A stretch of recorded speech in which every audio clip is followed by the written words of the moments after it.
what's going on? Is Lash here coming at you today in Raid Shadow Legends. Hopefully this video finds you all doing well. How you guys doing in the game lately? Like, what are you guys focused on inside the game right now? Always like to kind of touch base with you guys, and it helps me kind of cater my content towards what you actually care about. What maybe do you really love about Raid Shadow Legends, and what don't you love aside from like the pay to win stuff? You know, like in terms of what areas of the game do you really enjoy and what areas do you not enjoy? Always love constructive criticism and feedback on all of my content here on the channel. It helps again with the formation of new content on the channel. So we've done a few, quite a few epic ranking videos in the past here on the channel, but I've never just flat out shared my best of the best epics. And I mean like a very fresh look here in 2020, halfway through the year, at if I was to pull this epic, it would be a guaranteed 6-star, max it out, use my best artifacts, spend whatever it takes, use my skill tomes, use my books on that champion,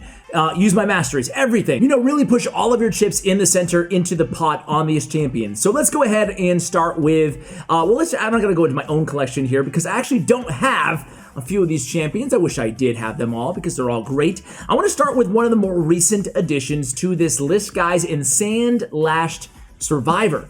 Sand-Lashed Survivor is a sneaky good epic champion. Not just good, just all these champions, I'm not going to say it about every single one, are just really S tier in terms of better than a lot of legendary champions in the game. Sand-Lashed Survivor, a defense-based champion. She is a game changer for you guys, especially in Clan Boss, but really everywhere in the game in terms of a strong defensive-based support champion in the game. So her aura, first of all, let's start there. The best in the game, right? Increase allied defense in all battles by 25% is the holy grail of auras in terms of support on your team. So anything all battles defense is what I'm looking for in a champion. We get it here in Sand-Lashed Survivor. That's great. Going to help out every area of the game for your defensive-based teams or for progression in campaign and dungeons, wherever you're going. Born Survivor on her passive places the ally protect buff on all allies to turn when an ally's HP drops below 50%. Also places a block damage buff on this champion for 1 turn, so the ally protect on 4-turn cooldown on this passive. So it happens once every 4 turns, but she would be placing that ally protection for 2 turns and then blocking damage on herself. It's a great little, a great big, I guess, addition to her kit, right? Then on the A2, damage based on defense on this champion, so you're going to build her with a lot of defense. The only downside is her speed is a bit low at 94. You do want to, I like to compensate on low speed. Some people say a low speed champion, I'm just going to avoid speed, or not avoid, but I'm not going to, put a lot of effort into getting them faster. If they're low speed and I really like their kit and I really want to use them, I'm going to put extra effort into getting them as fast as I can. So definitely speed boots, mandatory in my opinion on your Sand-Lashed Survivor. Endless Sands is an insane ability, and it's not, it doesn't jump out at you, I guess, as much as some other like really OP abilities in this game. 3-turn cooldown, when booked, definitely want to book your Sand-Lashed Survivor. Attacks all enemies, decreases the duration of all enemy buffs by 1 turn. That's pretty good. Increases the duration of all ally buffs by 1 turn. So the increase of all ally buffs by 1 turn every 3 turns. We talked about this on a previous video. I'll make it hopefully short and sweet here, but that's going to help your counterattack buffs extend so that they're permanently on these champions. The increased defense, extend so it's permanently on all of your champions. That is just tremendous. Usually those buffs are on a 2-turn cooldown. So, or a 3-turn cooldown, but they only last for 2 turns. This is going to make sure that they're up permanently, all the time. Very, very good. Can also extend block debuffs buff, which is another incredibly valuable tool to have in kind of your team, in your toolkit. And then Smell Weakness. Attacks one enemy has a 30% chance. When booked has a, 50% chance of placing a provoke debuff on the target for 1 turn. This champion has no debuffs. Heals by 15% damage inflicted if this champion is under any debuff. Sand-Lashed Survivor, a really, really great epic champion. Next is another kind of recent addition to the game. Now it's been, a little while here that Stag Night has been in the game, but I'm so glad they added him. I've said this before, and some of you guys disagree with me rather strongly, but I prefer Stag Night. I mean, pending the affinity is what you want it to be, spirit versus magic.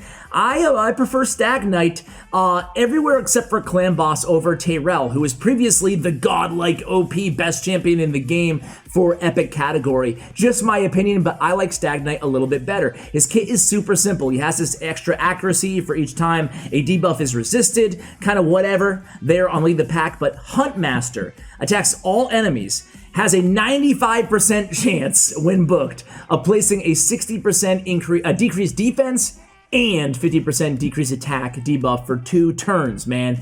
Huntmaster is an insane debuffer ability. One of the best, I think the best in the game for an epic champion, bar none. I guess maybe you could put it up there with Madame Ceres's, but that is on a 4-turn cooldown. This is on a 3-turn cooldown when booked. Doesn't have the debuff stripper on there like Ceres's, but this one actually does damage. So it depends on what you need. He doesn't have the aura, the increased defense in all battles like Tyrell does, so that's why I said if you need the aura, you go Tyrell, but his is on a 4-turn, this is on a 3-turn, and it has both the decreased attack and the decreased defense in one ability. For dungeons, certainly, I prefer Stag Night. He is a beast in the arena, he's a beast in campaign, he's a beast in Fire Night, he's a beast in, well, basically everywhere. You could use him everywhere except for dragons is the only place I don't use him in terms of dungeons. And in Fire Night. So that is Stag Night. Next up is Royal Guard. I remember actually looking at some tier lists in the game, and surprisingly, people rank Royal Guard low. I have no idea why. When I say low, I mean like outside the top 10. I see him fall in between like the 10 and 20 range in a lot of these rankings that I took a look at before this video, just to get some other opinions. Dude, I put him in top 3 or 5 epic champion in the game. I don't know why the underrated value on Royal Guard. He's amazing. He does so much damage. I use him as a main component of a lot of my teams. Almost several keeps in I want to say like 2 or 3 dungeons. I use him exclusively as my main AoE damage dealer. He just has the attack all enemies, damage increases according to enemy max HP. It's an insane ability against bosses in this game, and it's all right against waves as well. On top of that, he also has on the A1, the strong version of decreased defense can help out against, say, Spider if you don't have that decreased defense on your team. And then he has the 4 times at random with a decreased speed on a 4-turn on a Hamstring. Hamstring is kind of a whatever ability. It does all right damage, but really the takedown ability is insane, and I run him as an aura lead. If my team is able to stay alive, if I don't need that defense, I would advise you swap out that Tyrell from your aura lead and put in the Royal Guard. You'll get an increased attack in dungeons by 35%. Royal Guard is a beast when it comes to dungeons in a class of his own, well, maybe alongside Koltar or Septimus or the other really strong, maybe even Armiger if you want to throw him a bone, really strong kind of enemy max HP champions in this game. I love Royal Guard. So I just took a crap on him, but he still belongs on the list. I mean, he's still good, Tyrell. I just prefer Stag Night, but they're both still really beast mode epics. Like I said, I'm not going to go over his whole kit that much in depth because we just talked about it, but increased allied defense in all battles by 25% is an insane aura. He has the preemptive strike, decreases the target's turn meter by 50%, also has a chance of the stun there, and then all enemies attack a 100% chance of landing the decreased defense. If the target is under a decreased attack, it will place a sleep, and his damage is based on defense. So the reason I wanted to kind of review him even after we just talked about him is that the plus to him versus Stag Night is really twofold. He has the increased defense in all battles by 25%, and he's a defense-based champion. So if you're looking for a lot of damage out of your debuffer, Tyrell can kind of serve a role as a quasi-nuker. He's not going to be your main nuker, your main damage dealer on your team, but he can put out some more damage in a vacuum than Stag Night. Granted, it is a 4-turn cooldown, and the debuffs only last for 2 turns, so just keep that in mind. That's really why I prefer Stag Night, but there's a case to be made for Tyrell because his damage is based off of defense on all of his abilities. He does have the decreased attack as well on his A1, so if he's part of a counterattack team on Clan Boss, that decreased attack is pretty much always going to be there. That's why I said between the aura and the A1 having a decreased attack, that's why he is better and perfect for Clan Boss. Number 5 is Skullcrusher, man. I mean, he's still a guy that if you pull Skullcrusher and you don't have Valkyrie or Martyr, you're gonna be 6-starring him, right? I mean, he should be a top priority for you because counterattack is an incredibly great buff in the game, and it's incredibly rare in the game. I'm still waiting. I've been playing this game for over a year now. I'm still waiting for Plarium. Are you watching? I'm still waiting for a 4th champion with a counterattack buff on all allies, right? I mean, he has all allies except for this champion, as opposed to Martyr and Valkyrie, the 2 legendaries, have it on all allies, including themselves as well. But he also has an ally protect and an unkillable on himself, which makes him a really good kind of defense support champion, in addition to having the counterattack buff. Other than that, he's pretty simple champion to grasp. He has a Faction Crypt's aura, not really, not too interested in that, and then he has the decrease the duration of all debuffs on this champion by 1 turn at the start of each turn. Can help you out against stuns and clan boss. That's really about it. So a very simple kit, has a heal reduction as well on his A1. Damage is based off defense, but that is his only ability. But that's good that it's based off defense because you can put him in War Master on clan boss and he'll be doing a significant amount of damage on his A1, helping your team out along with the counterattack and the support from the ally protect. Next up is Mausoleum Mage. I think that him and Thanasil, you can make it both a great case for, even maybe Steel Skull, in terms of great kind of defense support champions. I do think that Mausoleum Mage takes the cake as the best support in Raid Shadow Legends in the epic category, just my opinion, but he does have on the A2 a block debuffs buff on all allies for 1 turn, an increased crit rate buff, whatever, and a 60% increased defense on all allies for 2 turns, all on a 3-turn cooldown. Not only that, but he does have the cleanse and the heal on the A3. Removes all debuffs from all allies, then heals all allies by 10% of this champion's max HP. Can heal for additional, further 10% if 1 or more debuffs are removed from that ally, helping them out, because usually if you have 2 debuffs or more, you might need an extra heal, so it helps that out as well. Also fills each ally's turn meter by 15% if 2 or more debuffs are removed from that ally on a 4-turn cooldown. So between Winds of Purging and Might of Undeath, I think that Mausoleum Mage is just flat out the best, and he has a decreased speed on his A1 too, not too bad, right, to have that extra value there. I think he's the best support, and he has a high base speed of 104. You want to build him fast, you want to build him with a lot of defense and some HP, which scales pretty well, just shy of 20k HP on this champion.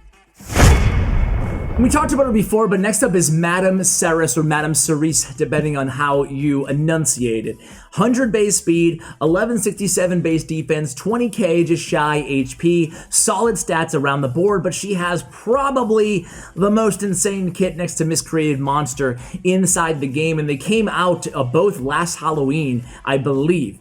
On the Midnight Ritual, removes all buffs from all enemies, places a 50% decreased attack and the strong version of decreased defense on all enemies for 3 turns on a 4-turn cooldown. So we talked about it being a 4-turn cooldown, but those last for 3 turns, not 2. So I guess that makes up for it, you know, now in hindsight. I forgot that it was honestly for 3 turns and not 2. Midnight Ritual is a great ability. I think it's probably the strongest debuff ability in the game.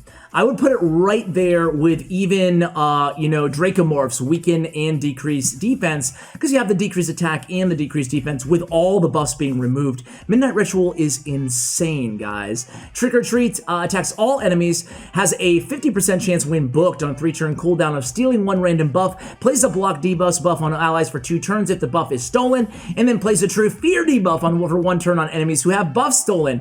Unbelievable. And then she has a fear on her A1, then she has a self-shield every turn on Witch's Grace on her passive.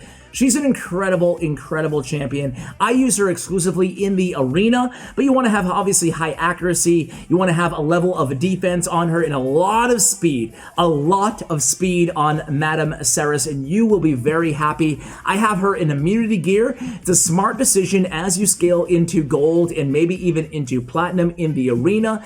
If you start building your debuffer with immunity gear, especially if you're going against a lot of Torments and a lot of just annoying debuffing champions, which there are plenty of hegemon inside the arena. So I was able to transition my Madame Ceres into immunity gear maybe about 2 or 3 months ago, and I have not regretted it. It's kind of a good kind of bonus tip for you guys as you start to progress from the mid to the late game.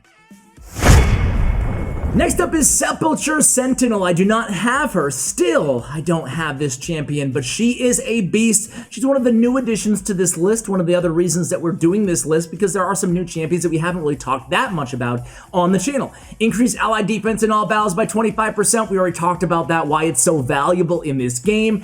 And check out this, man. Untouched by death.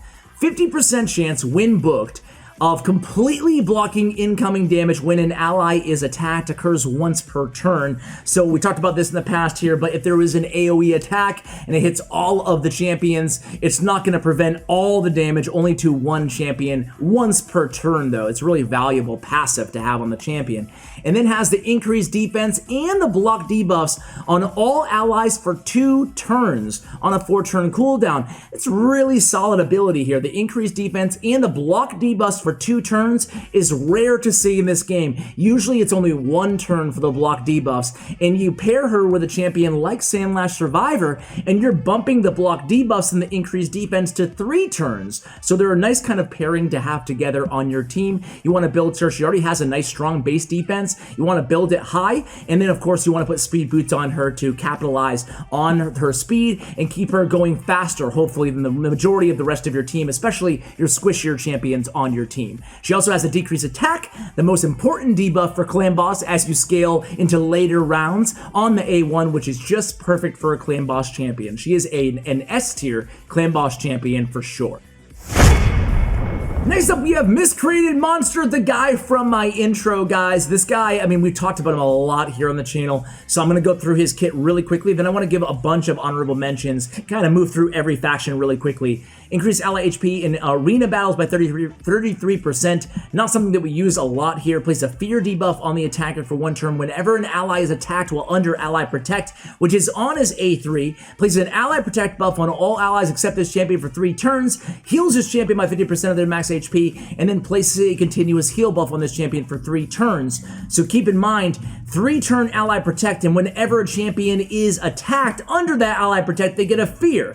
Insane synergy between the passive and the A3. Attacks all enemies, has a 50% chance of landing a stun, then puts a shield on all allies for 3 turns equal to 25% of the damage inflicted. One of the best shield abilities in the game, and then has a stun and a decreased defense on the A1.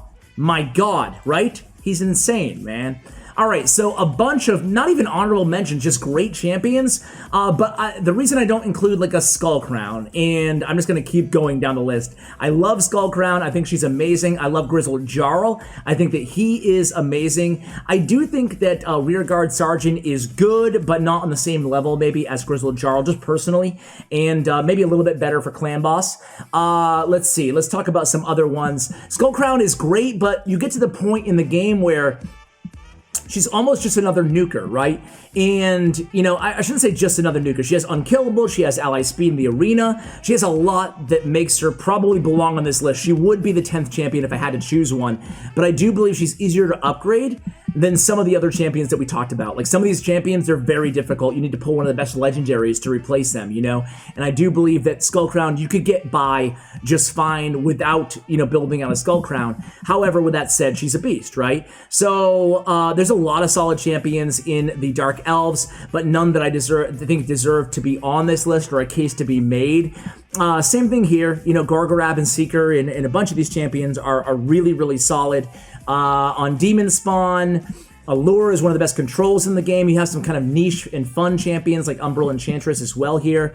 Let's see. There are definitely a few that deserve more. You know, Seer is incredible, but she's rather niche. And, you know, I still use her. I still like her, but I don't think she's like an S tier god-like champion. We mentioned Steel Skull. We didn't mention Basher, but I really like Basher a lot in this game. Lizardman, excuse me. I think the guy that we want to talk about here is Jareg. Jareg we don't talk a ton about, but he has an increased defense and ally protect on a 4-turn. Not bad at all, and has a passive that places a continuous heal buff on on an ally for 1 turn whenever an ally loses 20% of their max HP in 1 hit, which is a pretty cool passive to add to Jareg's kit. We don't talk about him enough here on the channel. You know, niche champions like Occult Brawler, like Man-Eater here. We have, let's see, other champions that deserve a nod. I guess Haikatoon could get you by for a while for a speed champion in the game. Sacred Order, we have, you know, a few serviceable champions here, but nobody that I think is S tier personally. High Elf, we already talked about the first 2 guys. I mentioned Thanasil being an incredible champion as well. And then we have Bannerlords.